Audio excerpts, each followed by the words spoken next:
Hey, what's going on, guys?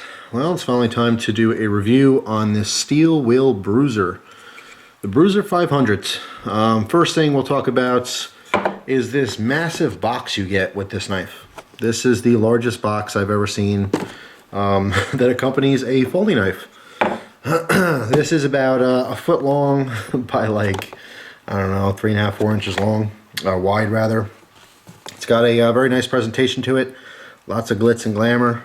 Alright, we can slide the box out, and you're greeted with a little message. I can pop this out. And you can pause your screen right there if you want to read that. And basically the knife was right here inside of these Velcro straps. Alright, lift this up. You see it also comes with a sheath. So, right off the bat, a lot of presentation here. Now, of course, the sheath is always a nice bonus. This sheath does work very well. Okay, obviously, as you can see, it has a snap closure as opposed to Velcro. A lot of carry options here. All right, I do like this sheath, and I did carry it a little bit. I'm not, really into sheaths for folding knives, just in general. The only knife that I do actually like carrying in a sheath is a balisong, and that's just for obvious reasons, but that's like a specific, I do like a latchless balisong, horizontal on the side, but for regular, folding knives like this, not something that's regularly part of my life. I will, in fact, use these if I'm going to be reviewing a knife specifically so I can talk about it. Carried very well, no problems at all. The difference between this and Velcro is Velcro's a little easier. You just grab the flap and pull it. This, you have to kind of, make sure you pinch both sides evenly, and then, unlocking it or unlatching it to open it is not the big deal. The big deal is, okay, now you've used your knife, instead of clipping to your pocket, you gotta slide it back in here and now use both hands to reclip that. It's not very easy reclipping it with one hand. I would see the benefit of a sheath like this to be if you're going to be attaching your knife to a bag. All right, if you're doing some kind of activity where, maybe a lot of people have EDC bags now, like the Maxpedition bags and such, a lot of, over-the-shoulder bags, or even backpacks. It's not uncommon for a lot of gear people to be wearing that stuff all the time, not just at conventions and shows and stuff. But if you're like EDCing a big bag all the time, maybe that's a good option for you, is clipping this on the outside so you always have it there. But for me, it's not something I'm using all the time. So, let's get into talking about this knife. I had a lot of interest in this knife since I first showed it. This is a brand new company, all right, Steel Wheel, that's producing knives. And if I'm not mistaken, I believe the company used to make airsoft stuff, very high quality airsoft products. So when I first heard about the company, I was definitely skeptical. I was kind of thinking, airsoft, I don't know what that has to do with knives, absolutely nothing. And I really didn't have high expectations at all. One of my viewers told me about these knives. I had contacted the company and worked with them to get one for review. So first of all, very nice of them to send this so I can check it out. And I did check it out quite a bit. And I have to say, at first, when I first got it, I'm like, you know what, this thing is really, really heavy. This is coming in at 9.13 ounces. 9.13 ounces. To give you a perspective on that, this is my Kel-Tec P3AT. Okay, this is a pistol I carry all the time. This right now, unloaded, weighs 8.3 ounces. This gun is lighter than the knife. With the magazine, this comes in at 11.1 ounces. All right, so it's a little heavier with the mag. But, again, plastic and metal. I mean, for all intent purposes, G10, that's some kind of polymer. But, you know what I'm saying. A little bit of synthetic materials, a little bit of metal. So, yeah, it's a beast. It's heavy, all right? Now, I've, of course, EDC a variety of knives, everything from massive cold steel folders to tiny little slip joints. So I'm very diverse in weight in knives. And I carry lots of gear anyway. So the difference between carrying a 9-ounce knife and like a 4-ounce knife, for me, doesn't make all that much of a difference. All right, because I have so much crap on me all the time anyway. Yes, you do feel it in the pocket if that's all you're carrying. If you're a minimalist type person, obviously weight is going to be somewhat of an issue for you. It is heavy. There's no way around it. It's very heavy. The overall length here is 9.5 inches. All right, in the closed position, looking at 5.51 inches, and the blade is just over 4. It's 4 point something, 4.0 something, but let's just call it 4 inches. This has a K110 steel. Rockwell's 59 to 61, and I've talked to this steel before in previous videos. It's a tool steel from Austria. Now, some people have claimed that it is better than D2. Now, I have a hell of a lot of use on D2 from a variety of companies, a variety of heat treats and stuff, and I can say from using this knife, it's as good. I don't know if I could say it's better. I don't have hours and hours and hours and hours on this type of steel as opposed to D2. I'm much more familiar with D2. But I can say, you know, from my experience with this knife, since I've had it for the last couple months, I'm using it, EDCing a lot, it is damn close. If not better, it's probably as good as D2. It came razor sharp, and it really did hold that edge. All I've had to do is strop this up, and it still has that perfect hair whittling edge on it. The thickness on this is 0.16 inches, which brings me to my next point. This is following the theme of overbuilt knives, which happens to be extremely popular these days. You guys know them. You know, blades are, you know, 1/2 inch thick, 3/4 inch thick blades. You know, 10, 15, 20 ounce, you know, who knows what. There's some crazy thick knives out there. But the one thing this, even though it's big and chunky and heavy, it doesn't have that massive 1/4 inch thick blade. It's a very, very usable blade. The performance has been great. There is a fuller on both sides for, I wouldn't say it's for lightening the weight on this. Obviously, in this particular case, it doesn't make a difference. It's more for aesthetics. I think it's cool. It's a sexy looking blade. But yeah, even though it's big and hefty and chunky and it feels like it's a real hard use knife, it doesn't have that massively thick edge, okay, which ends up being a wedge, more a wedge than it is a knife. It's more like a pocket hatchet that you can't swing and chop with. Not so much with this knife. This is a very usable blade, which I liked a lot and appreciated, even though the handle is so massive and heavy and chunky. The blade was very good in the performance. This is a liner lock.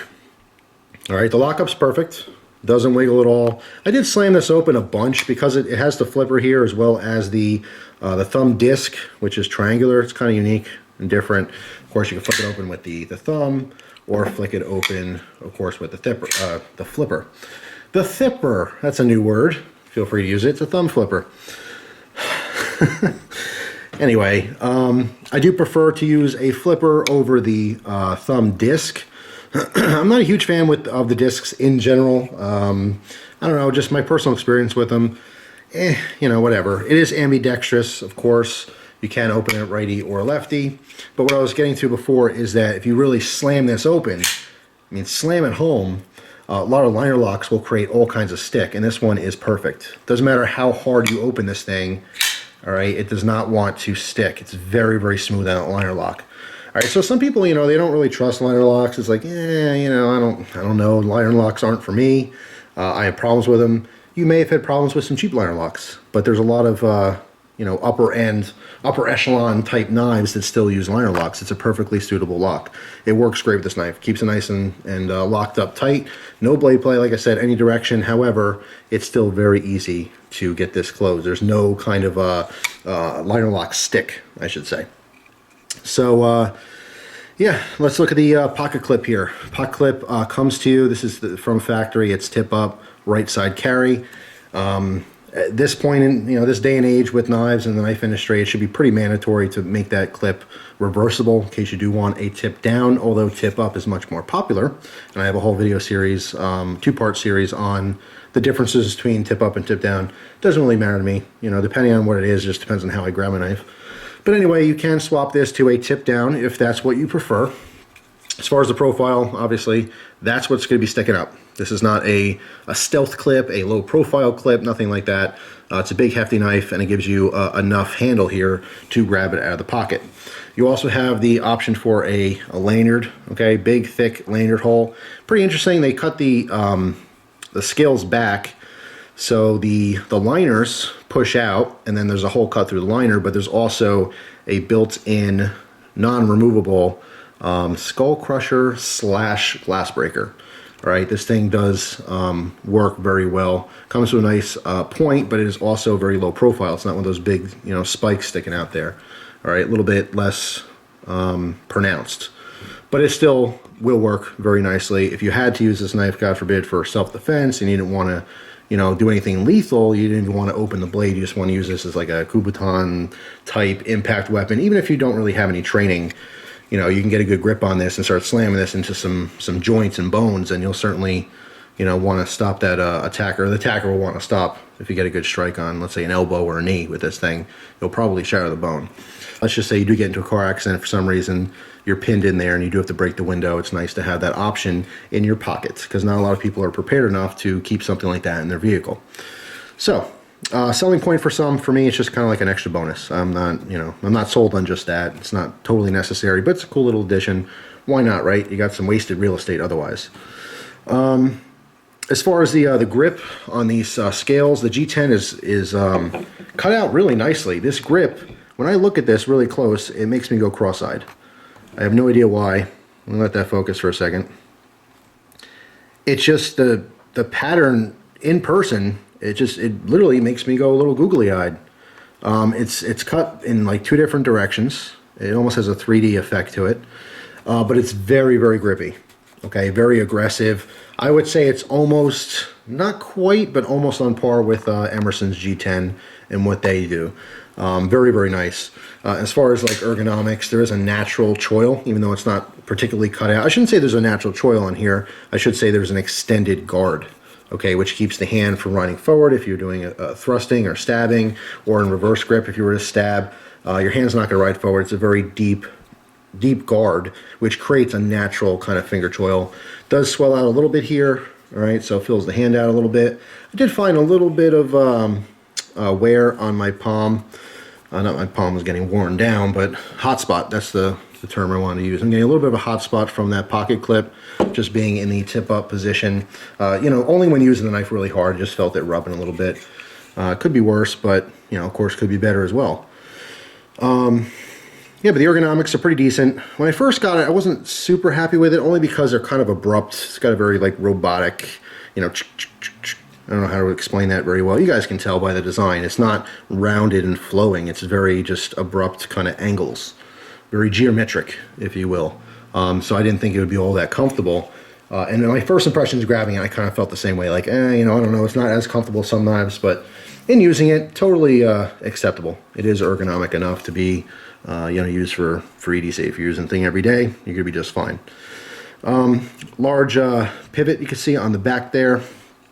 Again, with the overbuilt theme here, large pivot screw, body screws on here, and of course the back spacer. The attention to detail is very nice. The quality is very nice, like fit and finish overall.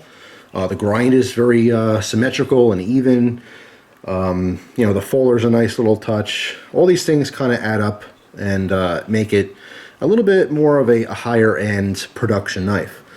Now, speaking of which, let's talk about price. Their price right now, they had it for $350, and it's crossed off, marked down to $297.49. So let's just say $300. For $300, what do I think? Because it all comes down to price. I love this knife. I really like this one a lot. Now, there's other knives. There's other models that are very similar to this, slightly different handle pattern, but very similar shape with like a Tonto blade for like $100 cheaper. Okay, then you're looking at like $198 as opposed to almost $300. But this one specifically, the Bruiser 500 for $300, I'm going to say it's coming in a little shy. For $300, there's a hell of a lot of options out there. Now, I really like this knife. For $200, maybe $250, I would say that it's a home run. It's a really, really great knife, and I do think this compares with a lot of $500-$600 customs out there. All right, going to Blade Show last year, I was able to handle literally hundreds and hundreds of $500, $600, $700 folders, all right, and up in most cases. And some of those didn't feel half as good as this. And although I didn't get to use those and see what the performance was, more times than not, they were showpieces, and or the geometry of the blades just didn't seem like they would perform as well as something like this. So, overall, if you're into the overbuilt knives, but you want something that's functional and something that won't break the bank, $300 is a good deal for this knife, and I would say it's worth it.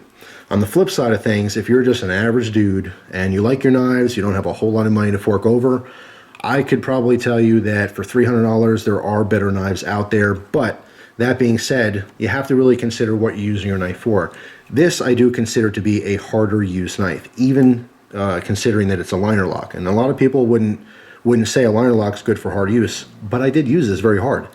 And I wasn't processing wood or anything. It is a folder, but I did a hell of a lot of cutting into plastics and cardboard and breaking stuff down.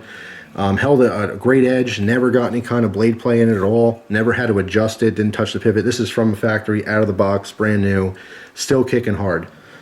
So I do like it for the price. I just think that for my own personal taste and for like an EDC knife, for $300 you can get 3 other really good EDCs. You know what I mean? So I'm putting it in that kind of perspective. All right, so another thing about this knife is that these are made in Italy. All right, it's marked right in the blade here.